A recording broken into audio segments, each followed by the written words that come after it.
नमस्कार, जय श्री कृष्णा। कैसे हैं आप सब? मेरे YouTube चैनल धर्म समाधान में आप सभी लोगों का हार्दिक स्वागत है। आज हम आपको हरियाली तीज व्रत कथा सुनाने जा रहे हैं। आप सभी सौभाग्यवती मेरी माताओं को, मेरी बहनों को हरियाली तीज व्रत की बहुत बहुत हार्दिक बधाइयाँ एवं शुभकामनाएं। भगवान भोलेनाथ की कृपा से, माँ पार्वती की कृपा से आपके जीवन में सदैव सुख सौभाग्य बना रहे। आपके पति की आयु दीर्घ हो, दिन 2 गुनी और रात 4 गुनी, वह तरक्की और प्रगति करते ही रहें। गुरुर् ब्रह्मा गुरुर्विष्णु गुरुर्देवो महेश्वरः, गुरु साक्षात परम ब्रह्म तस्मै श्री गुरुवे नमः। धन यौवन उड़ जाएंगे एक दिन जैसे उड़े कपूर, मन मूरख तू राम भज क्यों चाटे जग धूल।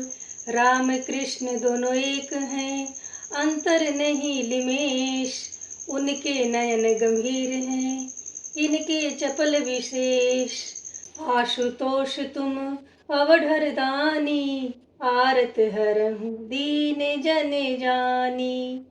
आशुतोष तुम अवढर दानी, आरत हरहु दीन जन जानी। भगवान भोलेनाथ की जय, माँ पार्वती की जय, गणेश जी की जय, स्वामी कार्तिकेय जी की जय।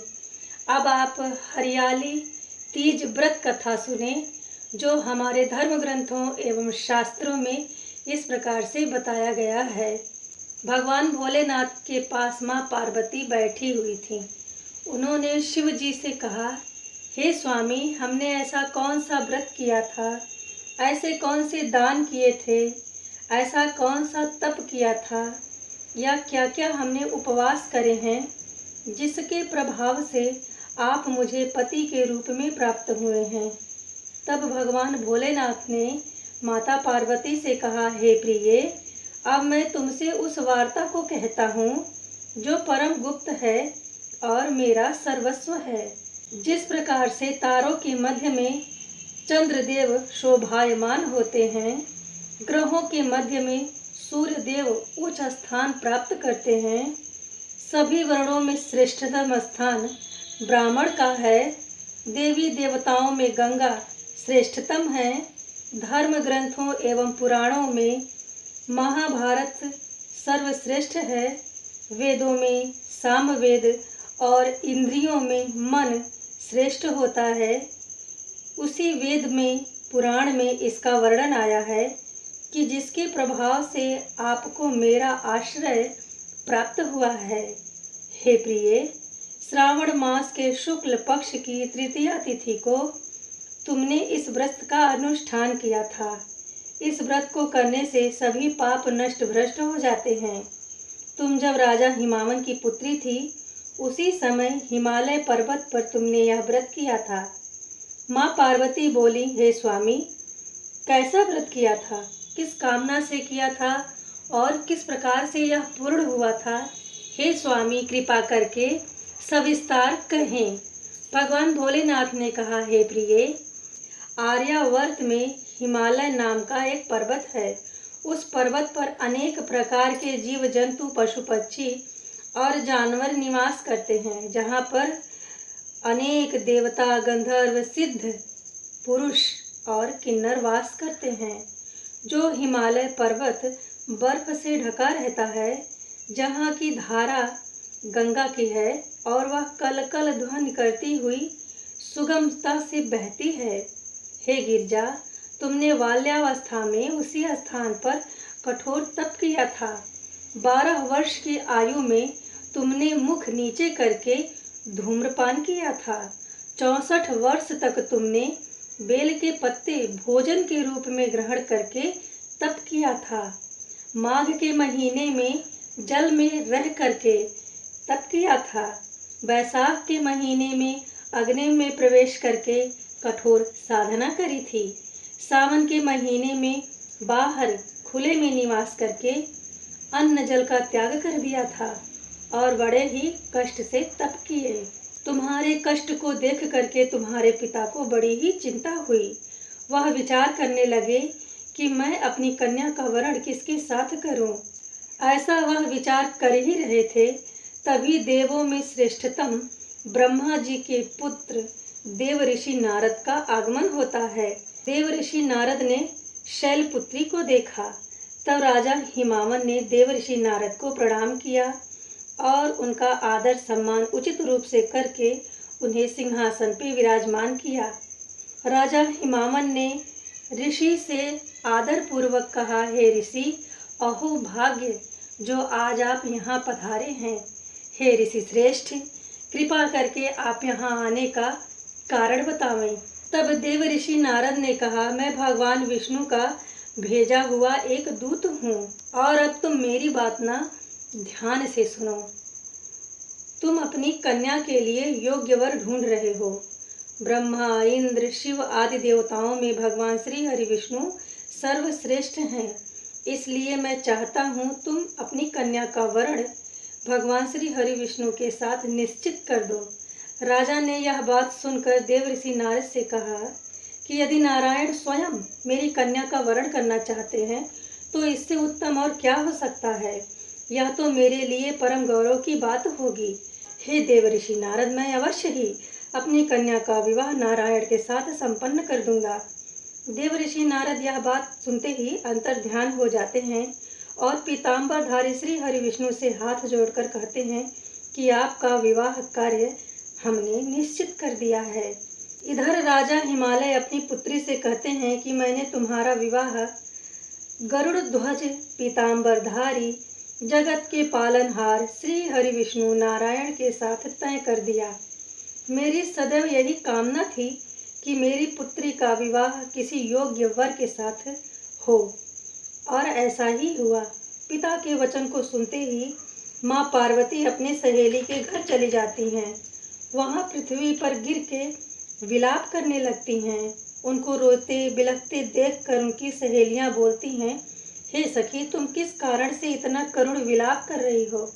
क्या कारण है, हमें बताओ, हमें अवगत कराओ। क्या पता हम तुम्हारे किसी काम आ सकें।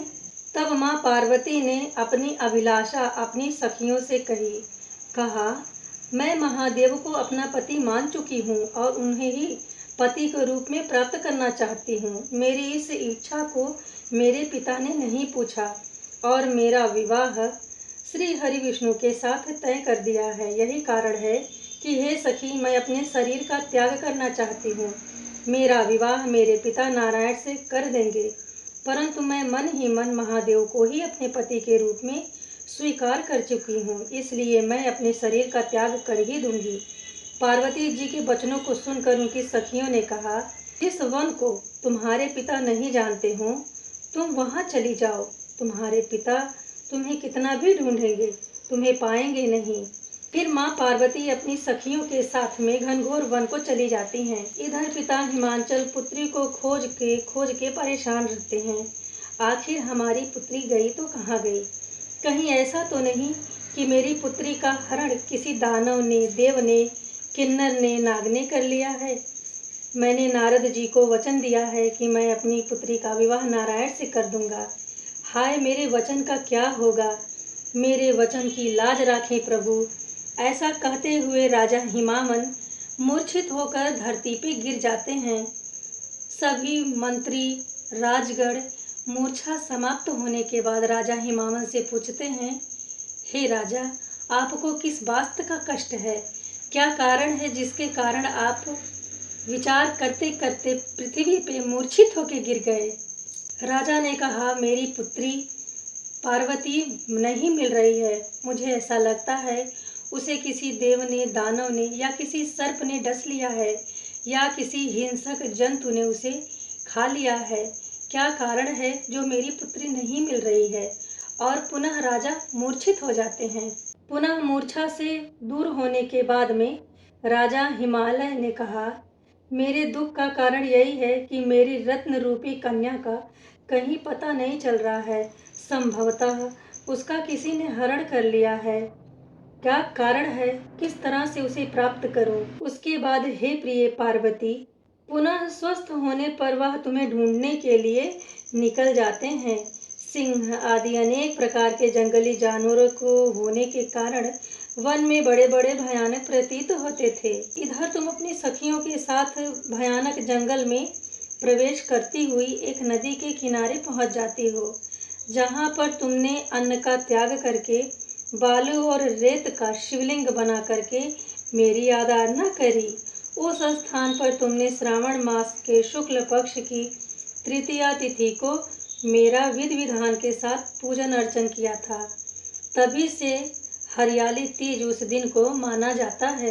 तुम्हारे इस पूजन से, कठोर तप से, पूजा पाठ के कारण मेरा आसन तक हिलने लगा। मैं उस स्थान पर गया जहाँ पे आप अपनी सखियों के साथ पूजा कर रही थी।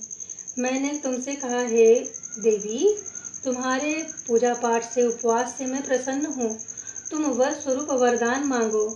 तब तुमने कहा कि हे देव, यदि आप मेरे तप से, मेरे पूजा पाठ से तनिक भी प्रसन्न हैं तो कृपा करके आप अपनी पत्नी के रूप में मेरा वरण कर लें।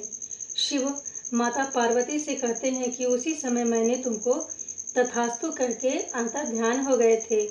तुमने प्रातः काल होने पर उस बालू और रेत से बने शिवलिंग को जल में विसर्जित कर दिया था। हे प्रिय, हे शुभे, हे देवी, तुमने अपनी सखियों के साथ यह व्रत का पालन किया था। इतने में ही राजा हिमावन तुम्हें ढूंढते ढूंढते वहां आ जाते हैं। तुम्हें देख करके वह अत्यंत हर्षित होते हैं और तुम घर छोड़कर क्यों चली आई, इसका कारण तुमसे पूछते हैं और तुम्हें हृदय से लगा करके जोर जोर से विलाप करने लगते हैं और कहते हैं, बेटी, आखिर क्या कारण है, क्या कष्ट है जिसकी वजह से तुम अपना राजमहल त्याग करके इस भयानक जंगल में निवास कर रही हो। देवी पार्वती ने पिता से कहा कि हे पिताजी, सुने, मैं अपना पति भगवान शिव को मान चुकी हूँ, किंतु आपने मेरी इच्छा जानने का प्रयत्न नहीं किया और मेरा विवाह नारायण के साथ निश्चित कर दिया, इसलिए मैं इस घनघोर वन में चली आई। राजा हिमावन ने कहा, मैं तुम्हारी इच्छा के विरुद्ध कोई कार्य नहीं करूँगा। घर चलिए, आप जिससे चाहेंगी हम उसी के साथ आपका विवाह संपन्न करावेंगे। हे देवी, उसी व्रत के प्रभाव से तुम्हारे पिता ने मेरे साथ तुम्हारा विवाह संपन्न किया और तुमने मेरा अर्धांग प्राप्त किया। इस व्रत का वर्णन आज तक मैंने किसी के सम्मुख नहीं करा था। हे देवी, जान लें कि इस व्रत का नाम व्रतराज क्यों है, क्योंकि यह व्रत आपकी सखियों ने आपका हरण करके संपन्न किया था, इसलिए इस व्रत को हरियाली तीज कहते हैं। सौभाग्य की प्राप्ति के लिए यह व्रत किया जाता है। इसमें केले के मंडप को बना करके चारों ओर वंदनवार लगाए जाते हैं। उनमें तरह तरह के वस्त्रों की चांदनी लगाई जाती है।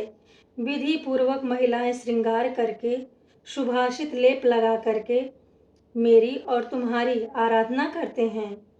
साथ ही साथ गौरी शंकर की मंत्रों का भी जाप करते हैं। वह धूप, दीप, नैवेद्य इत्यादि से पूजन करते हैं। मंत्रों का उच्चारण करते हुए रात्रि जागरण करते हैं। गौरी शंकराय नमः कह करके समस्त वस्तुओं को निवेदित करते हैं। पति के उत्तम स्वास्थ्य, घर की सुख समृद्धि और अखंड सौभाग्य के लिए निवेदन करते हैं, प्रार्थना करते हैं। इस तरह से हरियाली तीज व्रत की कथा जो शास्त्रों में, पुराणों में थी, वह हमने आपको सुनाने का प्रयत्न किया है। यदि इस कथा को सुन के आप जरा सा लाभान्वित होते हैं तो कमेंट बॉक्स में जय हर हर महादेव जरूर लिखें। यदि इस वीडियो से संबंधित आपका कोई प्रश्न है तो आप कमेंट करके पूछ सकते हैं। मिलते हैं अगले वीडियो में, तब तक के लिए नमस्ते। जय भोलेनाथ, हर हर महादेव, जय माँ पार्वती, जय श्री गणेश। कथा सुनने के बाद में आपको भगवान की आरती करनी चाहिए।